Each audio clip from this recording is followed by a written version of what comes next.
கடந்த 8 வருடங்களாக இந்த உலகத்தில் மிகவும் சந்தோஷமான நாடு என்ற லிஸ்ட்ல முதலிடத்தை பின்லாந்து தான் தக்க வைத்துக் கொண்டிருக்குது.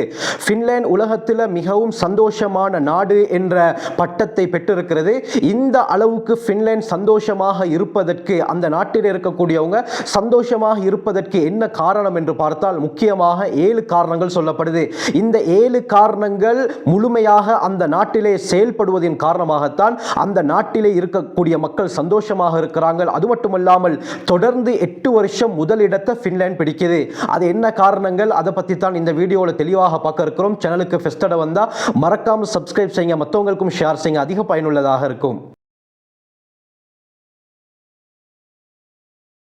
நேர்கள் அனைவருக்கும் அஸ்ஸலாமு அலைக்கும் வரஹ்மத்துல்லாஹி வபரகாத்துஹு. இறைவனுடைய சாந்தியும் சமாதானமும் என்றென்றும் நம் அனைவர் மீதும் உண்டாவதாக.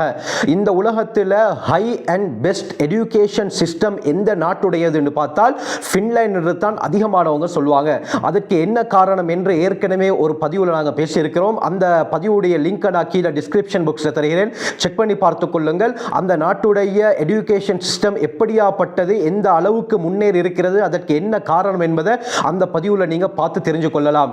இந்த பதிவுல நாங்க என்ன பார்க்க போறோம்னா, கடந்த சில நாட்களுக்கு முன்னால யுனைடெட் நேஷன் ஐநா சபை உலகத்தில் மிகவும் சந்தோஷமாக எந்த நாட்டில் உள்ளவர்கள் வாழ்கிறார்கள் என்ற லிஸ்ட்டை வெளியிட்டிருந்தாங்க. அதுல ஒவ்வொரு நாட்டுக்கு ஒவ்வொரு ரேங்கும் கொடுக்கப்பட்டிருந்தது. அந்த அடிப்படையில் 2025 வருஷமும் முதலிடத்தை பெறக்கூடிய நாடு பின்லாந்து தான். இது முத தடவையா என்று பார்த்தால் இல்ல கண்ணியமானவர்களே, கடந்த 8 வருஷமாக முதலாவது இடத்துல இருக்கக்கூடிய நாடு பின்லாந்து தான். உலகத்தில் மிகவும் ஆதிக்கம் படைத்த வல்லரசு நாடாக இருக்கக்கூடிய அமெரிக்காவாக இருக்கலாம், ரஷ்யாவாக இருக்கலாம், யூகேயாக இருக்கலாம், ஆஸ்திரேலியாவாக இருக்கலாம், எந்த நாடுகளை எடுத்தாலும் அவர்கள் பணபலம் படைபலத்திலே முதலிடத்தில் இருந்தாலும் சந்தோஷம் என்று வரும் பொழுது அவர்கள் பின்னால தான் இருக்கிறார்கள். இந்த லிஸ்ட்ல அமெரிக்காவுக்கு கொடுக்கப்பட்டிருக்கக்கூடிய இடம் 24, இதே போல யூகே யுனைடெட் கிங்டம்க்கு கொடுக்கப்பட்டிருக்கக்கூடிய இடம் 23, 55வது இடம் ஜப்பான், 68வது இடம் சைனா, ஏழைகளே இல்லாத நாடு என்று சொல்லப்படக்கூடிய சிங்கப்பூரே 34வது இடத்துல தான் இருக்குது. இரும்பு திரை போர்த்தப்பட்ட நாடு என்று வர்ணிக்கப்பட்ட ரஷ்யாவும் 66வது இடத்தில் தான் இருக்குது. ஆக உலகத்தில் படைபலம் பணபலம் ஆட்சி பலத்தை கொண்ட நாடுகள் எல்லாம் பின்தங்கி தான் இருக்குது. இப்படி இருக்கத்தக்க பின்லாந்து எப்படி முதலிடத்தை கடந்த 8 வருஷமாக தக்க வைத்துக் கொண்டிருக்குது, அதற்கு என்ன காரணம் என்று அலசி பார்த்தால் முக்கியமாக 7 காரணங்கள் தான். இந்த 7 விடயங்கள் அந்த நாட்டில் நடக்கிறனால தான் இந்த பின்லாந்தில் இருக்கக்கூடிய மக்கள் மிகவும் சந்தோஷமாக வாழ்வதாக ஐக்கிய நாடுகள் சபை சொல்லுது. இதுல முதலாவது தான் உயர்தர வாழ்க்கை. இந்த உயர்தர வாழ்க்கை என்று வரும் பொழுது இதற்கு கீழால முக்கியமான 3 விடயங்கள் வருது. முதலாவது, வாழ்க்கை செழிப்பாக இருக்கணும், மன உளைச்சல்ல இருந்து மக்கள் பாதுகாக்கப்படணும் என்று சொன்னால் அந்த நாட்டில் சுகாதாரம் மிகவும் தூய்மையானதாக இருக்க வேண்டும். பின்லாண்டை பொறுத்த வரைக்கும் சுகாதாரம் 100க்கு 100 சிறந்ததாகத்தான் இருக்குது. எல்லா இடமும் மிகவும் கிளீனாக மிகவும் நறுமணம் உள்ள இடங்களாகத்தான் காணப்படுவதாக சொல்லப்படுது. சில நாடுகளை எடுத்துக்கொண்டால் பாதைகளில் செல்ல முடியாது, பலவிதமான அசுத்தங்கள் அங்கே இருக்கும், ஆற்றுக்கு பக்கத்தால் செல்ல முடியாது, ஆற்றிலிருந்து துர்வாடைகள் வீசும். இப்படி இருக்கும் பொழுது மக்கள் ஒட்டோவாக மன உளைச்சலுக்கு ஆளாகிறாங்க. ஆனால் பின்லாண்டை பொறுத்த வரைக்கும் முழு நாட்டுடைய சுகாதாரம் மிகவும் சிறந்ததாக 100க்கு 100 சுத்தமானதாகத்தான் இருக்குது. இரண்டாவது, சமூக நலன் அமைப்பு அந்த நாட்டில் கொடி கட்டி பறக்குது. யாராக இருந்தாலும் சமூக நலனுக்கு முழுமையாக ஒத்துழைப்பு வழங்குவதாக அந்த நாட்டு ஊடகங்கள் தெரிவிக்கிறது. அது சிறு குழந்தையாக இருந்தாலும் சரி, வயோதிபராக இருந்தாலும் சரி, வாலிபராக இருந்தாலும் சரி, அரசாங்க உத்தியோகத்தில் இருக்கக்கூடியவராக இருந்தாலும் சரி, அல்லது தனியார் நிறுவனங்களில் வேலை செய்யக்கூடியவர்களாக இருந்தாலும் சரி, சமூக நலன் என்று வரும் பொழுது எல்லோருமே ஒத்துழைப்புடன் குரூப்பாக இணைந்து எந்த ஒரு பாராபட்சம் பார்க்காமல் அவர்கள் அந்த நலனிலே ஈடுபடுகிறார்கள். இதனால மக்கள் சந்தோஷமாக வாழ்வதாக சொல்லப்படுது. இந்த உயர்தர வாழ்க்கை முறையில் 3வது விஷயம் என்னன்னு பார்த்தால் சிறந்த கல்வி முறை. இந்த பின்லாந்துடைய கல்வி முறையை பார்க்கும் பொழுது மிகவும் ஆச்சரியமாக இருக்குது. இந்த கல்வி முறை தான் உலகத்தில் பெஸ்ட் எஜுகேஷன் சிஸ்டமாக கருதப்படுது. அதற்கு என்ன காரணம் என்று சொன்னால், பொதுவாக எங்களுடைய நாட்டில் எல்லாம் எல்கேஜி யூகேஜி என்று இருக்குது. அதாவது நர்சரிக்கு பிள்ளைகளை சேர்ப்பார்கள். சில சந்தர்ப்பங்களில் 3 வயசு 4 வயசு அடைந்த குழந்தைகள் என்ன செய்வாங்கன்னா இந்த எல்கேஜியில் சேர்க்கப்படுறாங்க, நர்சரியில் சேர்க்கப்படுறாங்க. ஆனால் பின்லாண்டை எடுத்துக்கொண்டு எடுத்துக்கொண்டால் ஆரம்பமே 7 வயதிலிருந்து தான் ஆரம்பிக்குது. 7 வயதில் தான் முதலாவதாக பிள்ளைகள் பென்சிலை பிடித்து எழுதவே ஆரம்பிக்கிறார்கள். அடுத்து பிள்ளைகள் ஸ்கூலுக்கு போனால் வீட்டு வேலை ஹோம்வொர்க் என்பது அந்த நாட்டிலே பெரும்பாலும் கிடையாது. அப்படி இருந்தாலும் 30 நிமிடம் அளவுக்கு தான் ஹோம்வொர்க்கே கொடுக்கிறாங்க. 30 நிமிடத்துக்கு அதிகமாக எந்த ஒரு வீட்டு வேலையும் ஸ்கூலால கொடுக்கப்படுறது கிடையாது என்பதாக சொல்லப்படுது. அடுத்து பின்லாந்தில் இருக்கக்கூடிய கட்டாய கல்வி முறை எத்தனை வருடங்கள் பார்த்தால் வெறுமனவே 9 வருடங்கள் தான். அதாவது 7 வயசுல குழந்தைகள் பாடசாலையில் சேர்க்கப்படுவாங்க. 16 வயதுக்குள்ளால அவர்களுடைய அந்த கட்டாய கல்வி முடிவுக்கு வருது. பின்லாந்துல கல்வி ஆரம்பிக்கிறதே குழந்தைகளுடைய ஆரோக்கியமான வயசுல தான். இதே போல பின்லாந்துல ஃப்ரீ ஸ்கூல் இருக்குதான்னு பார்த்தால் அங்க இருக்குது தான். ஆனால் அந்த ஃப்ரீ ஸ்கூல்ல எந்த ஒரு பாடமோ எந்த ஒரு புத்தகமோ இல்ல, எந்த பாடமும் நடக்காது.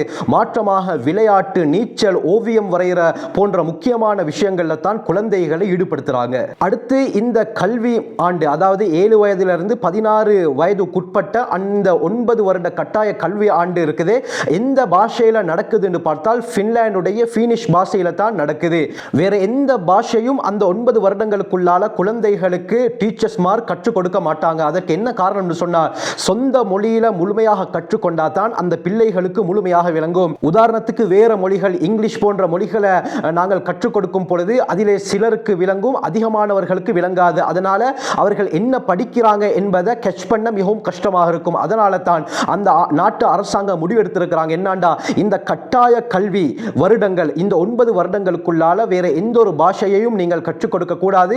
அதற்கு பிறகு அந்த குழந்தைகள் விரும்பினால் 16 வயதுக்கு பிறகு விரும்பினால் அவர்கள் வேண்டிய பாஷையை கற்றுக்கொள்ளலாம் என்ற ஒரு முடிவையும் எடுத்திருக்கிறாங்க. இதனால சொந்த பாஷையில அந்த குழந்தைகள் முழுமையாக 9 வருடங்கள் கற்றுக்கொள்றாங்க. இதனால திறமையானவர்களாக அந்த குழந்தைகள் மாறுறாங்க. அடுத்தது பின்லாந்துடைய ஸ்கூல்கள்ல போட்டிகள் நடக்குமா என்று பார்த்தால் அந்த நாட்டு ஸ்கூல்கள்ல போட்டிகள் நடப்பதை விட குரூப் ஸ்டடி, குரூப்பாக சேர்ந்து ஒர்க் செய்வதற்கு தான் அதிக முக்கியத்துவம் கொடுக்கிறாங்க.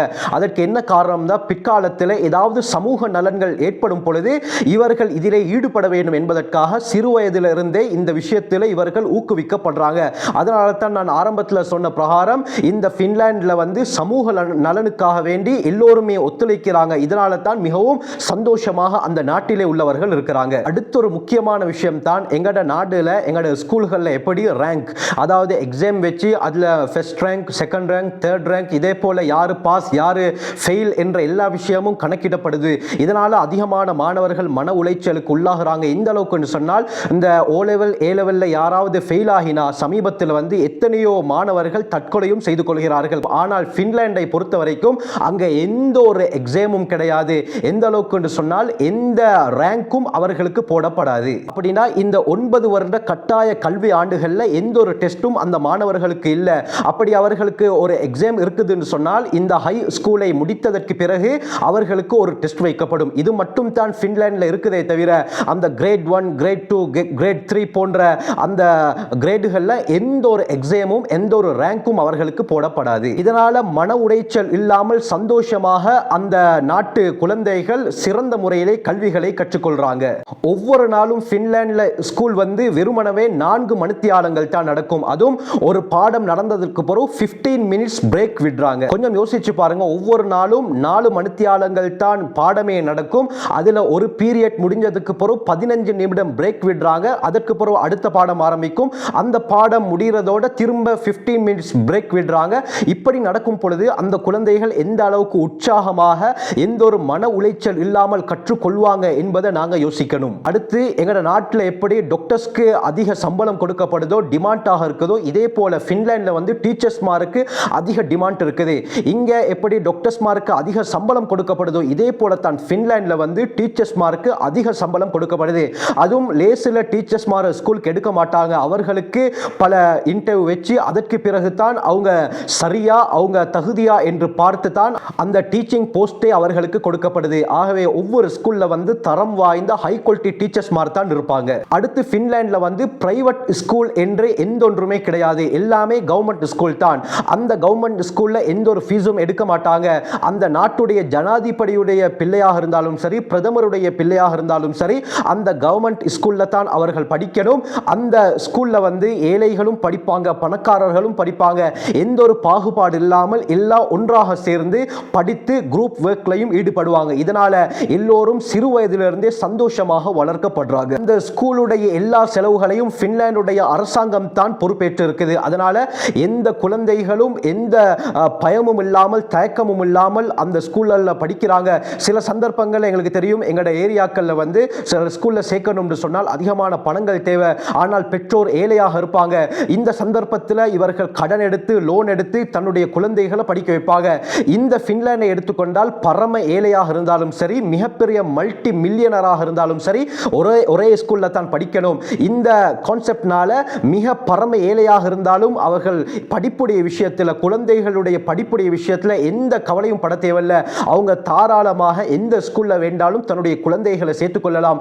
எந்த ஃபீஸும் அவர்கள்ட்ட எடுக்கப்படாது. ஃப்ரீயாகத்தான் எல்லா பாடங்களும் நடக்கும். ஸ்கூல் புக்ஸும் ஃப்ரீயாகத்தான் கொடுக்கப்படும். இதே போல எல்லா தரத்தில் உள்ளவர்களும் ஒரே கிளாஸ்ல சந்தோஷமாக படிக்கிறாங்க. இந்த 3 விஷயங்களின் காரணமாகத்தான் பின்லாந்துடைய வாழ்க்கை உயர்தரத்தில் இருப்பதாக சொல்லப்படுது. இரண்டாவது முக்கியமான காரணம் சமூகத்தின் மீதான நம்பிக்கை. அப்படின்னு சொன்னால் பின்லாந்துடைய அரசாங்கமாக இருக்கலாம், நிறுவனங்களாக இருக்கலாம், குடிமக்களாக இருக்கலாம், எல்லாமே பாதுகாப்போடு தான் இருக்கிறாங்க. எல்லோரின் மீதும் நம்பிக்கை இருக்குது. சொல்ல போனால் ஊழல் என்பது அந்த நாட்டிலே மிக மிக குறைவாகத்தான் இருக்குது. அதனால அந்த நாட்டு மக்கள் மிகவும் சந்தோஷமாக வாழ்றாங்க. மூன்றாவது காரணம் வேலை, வாழ்க்கை, விடுமுறை எல்லாமே சமனாகத்தான் இருக்குது. அதாவது பின்லாந்துல வாழக்கூடிய மக்கள் இருக்கிறாங்களே, எந்த அளவுக்கு வேலை செய்யறாங்களோ அதற்கேற்ப விடுமுறை லீவும் அவர்களுக்கு வழங்கப்படுது. சொல்ல போனால் இலகுவான வேலை, அதிகமான விடுமுறை. நான்காவது மிக முக்கியமான விடயம் தான் இயற்கை சூழல். இயற்கை எந்த அளவுக்கு அதிகமாக இருக்கிறதோ அந்த அளவுக்கு நம்முடைய மனதும் ரிலாக்ஸாக நிம்மதியாக இருக்கும். பின்லாந்தை பொறுத்த வரைக்கும் அதிகமான இயற்கை சூழல்கள், காடுகள், ஏரிகள், நீர்வீழ்ச்சிகள் போன்றது இருக்குது. இதனால மக்கள் இயற்கையை அனுபவிப்பதற்காக வேண்டி அடிக்கடி அந்த இடத்திற்கு போகிறாங்க. இதனால அவர்கள் மன நிம்மதியை உணர்றாங்க. ஐந்தாவது வந்து கல்வி மற்றும் சமத்துவம். அதாவது நான் ஆரம்பத்தில் சொன்ன பிரகாரம் அங்க வந்து பிரைவேட் ஸ்கூல் என்பது கிடையாது. எல்லாமே அரசாங்க பாடசாலைகள் தான். அந்த நாட்டுடைய ஜனாதிபதியுடைய பிள்ளையாக இருந்தாலும் சரி, பரம ஏழையுடைய பிள்ளையாக இருந்தாலும் ஒரே ஸ்கூல்ல ஒரே கிளாஸ்ல தான் படிப்பாங்க. அதனால எந்த ஒரு பாகுபாடு இல்லாமல் சமநிலைக்கு அவர்கள் தள்ளப்படுறாங்க. எல்லா கூட்டாளியாக, ஃப்ரெண்ட்ஸாக ஒன்றாக பழகும் பொழுது அந்த வேறுபாடு என்பது அவர்களுக்கு மத்தியில் இல்லை. இதனால அவர்கள் நிம்மதியாக சந்தோஷமாக வாழ்றாங்க. பணக்காரராக இருந்தாலும் ஏழையை கண்டால் பேசுவாரு, ஏழையாக இருந்தாலும் பணக்காரரை கண்டால் பேசுவாரு, சந்தோஷமாக பழகுவாங்க. இதனால அங்க வந்து பணக்காரருக்கு ஒரு சட்டம், ஏழைக்கு ஒரு சட்டம், மிடில் கிளாஸ்ல இருக்கக்கூடியவங்களுக்கு ஒரு சட்டம் என்பது கிடையாது. எல்லாமே சமநிலையில் தான் பார்க்கப்படுறாங்க. இதனால இந்த நாட்டில் வந்து அதிகமாக மக்கள் சந்தோஷமாக வாழ்றாங்க. கண்ணியமானவர்களே, இதை 1400 வருடங்களுக்கு முன்னால் முஹம்மது ஸல்லல்லாஹு அலைஹி வஸல்லம் அவர்கள் தெல்ல தெளிவாக சொல்லிவிட்டார்கள். இதைத்தான் இஸ்லாமும் தெல்ல தெளிவாக கூறுகிறது. அந்த இஸ்லாமிய கோட்பாட்டை இன்று மக்கள் எடுத்து நடக்காததின் காரணமாகத்தான் அரபு நாடுகள் உட்பட பல நாடுகளில் இப்படி சந்தோஷம் இல்லாத நிலைமைகள் உண்டாகி இருக்குது. முஹம்மது ஸல்லல்லாஹு அலைஹி வஸல்லம் அவர்கள் எந்த விடயங்களை சொன்னார்களோ அதனுடைய சாராம்சம் தான் தற்பொழுது பின்லாந்துடைய முக்கியமான விடயங்களாக கருதப்படுது. பின்லாந்தில் இருக்கக்கூடியவர்கள் போட்டிகளை விட நல்வாழ்வில் அதிகம் கவனம் செலுத்துகிறார்கள். ஆறாவது முக்கியமான விடயம் தான் மன அழுத்தம் குறைவு. பிரஷர், ஸ்ட்ரெஸ் என்பது அந்த நாட்டிலே உள்ளவர்களுக்கு கிடையாது. பொதுவாக மன அழுத்தம் எப்ப ஏற்படும் என்று சொன்னால் கவலையாக இருக்கும் சந்தர்ப்பம், இதே போல ஒர்க் வந்து ஹெவியாக இருக்கும் போதுதான். ஆனால் பின்லாண்டை பொறுத்த வரைக்கும் நான் ஆரம்பத்தில் சொன்ன பிரகாரம் எந்த அளவுக்கு வேலையோ அதற்கு ஏற்ற அளவுக்கு அதிகமான சம்பளமும் கொடுக்கப்படுது, லீவ் விடுமுறையும் அதே போல கொடுக்கப்படுது. சொல்ல போனால் இலகுவான வேலை, அதிகமான சம்பளம், அதிகமான விடுமுறை. இதனால அந்த ஊர்ல அந்த நாட்டில் வசிக்கக்கூடியவர்களுக்கு வந்து மன உளைச்சல், மன அழுத்தம் என்பது மிகவும் குறைவு. ஏழாவது முக்கியமான விடயம் தான் அந்த நாட்டில் இருக்கக்கூடிய எல்லோருமே சுதந்திரமாக வாழ்றாங்க. மத பேதம் இல்லாமல் எல்லா மதத்தினவர்களும் சந்தோஷமாக வாழ்றாங்க. அங்க நீங்க இங்க இருக்கக்கூடாது, வெள்ளையர்களுக்கு ஒரு சட்டம், கருப்பர்களுக்கு ஒரு சட்டம், பணக்காரர்களுக்கு ஒரு சட்டம், ஏழைகளுக்கு ஒரு சட்டம், இந்த மதத்தினர் முக்கியமாக கருதப்படுவாங்க, இந்த மதத்தினர் கீழ் ஜாதி என்று எந்த பிரச்சனையும் அந்த பின்லாந்துல இல்ல. எல்லா மக்களும் சம உரிமையுடன் சந்தோஷமாக வாழ்றாங்க. குறிப்பாக சுதந்திரமாக வாழ்றாங்க. சுதந்திரமாக ஒருத்தர் இருக்கும் பொழுது அந்த இடத்தில் எப்படி மன உளைச்சல் வரும், எப்படி கவலைகள் வரும், சந்தோஷமாகத்தான் இருப்பாங்க. ஆக இந்த 7 முக்கியமான காரணங்கள் பின்லாந்தில் இருக்கக்கூடிய மக்களுக்கு மத்தியில் அதிகமாக இருப்பதனால தான் தொடர்ந்து 8 வருடங்கள் பின்லாந்து நம்பர் 1 இடத்தை பிடிக்குது. ஆகவே இந்த 7 விடயங்களை நாங்களும் எங்களுடைய வாழ்க்கையிலே எடுத்து நடக்கும் பொழுது நாங்களும் சந்தோஷமாக வாழ்வதற்கு முயற்சி செய்யலாம். இது முஹம்மது ஸல்லல்லாஹு அலைஹி வஸல்லம் அவர்கள் 1400 வருடங்களுக்கு முன்னால் சொன்ன புத்திமதிகள். அதை பின்லாந்து எடுத்து நடக்குது. இன்று உலகத்தில் உலகத்திலே சாதனையுடைய ஒரு நாடாக மாறி இருக்கிறது. ஆகவே இந்த விடயங்களை முடியுமான அளவு நாங்களும் எடுத்து நடக்கும் பொழுது எம்முடைய வாழ்க்கையும் சிறந்ததாக மாறும். ஆகவே இது போன்ற சுவாரஸ்யமான பல விடயங்களை நீங்க அறிந்து கொள்ளணுமா, எங்களை சேனலை சப்ஸ்கிரைப் செய்யுங்க, மற்றவங்களுக்கும் ஷேர் செய்யுங்க, அதிக பயனுள்ளதாக இருக்கும்.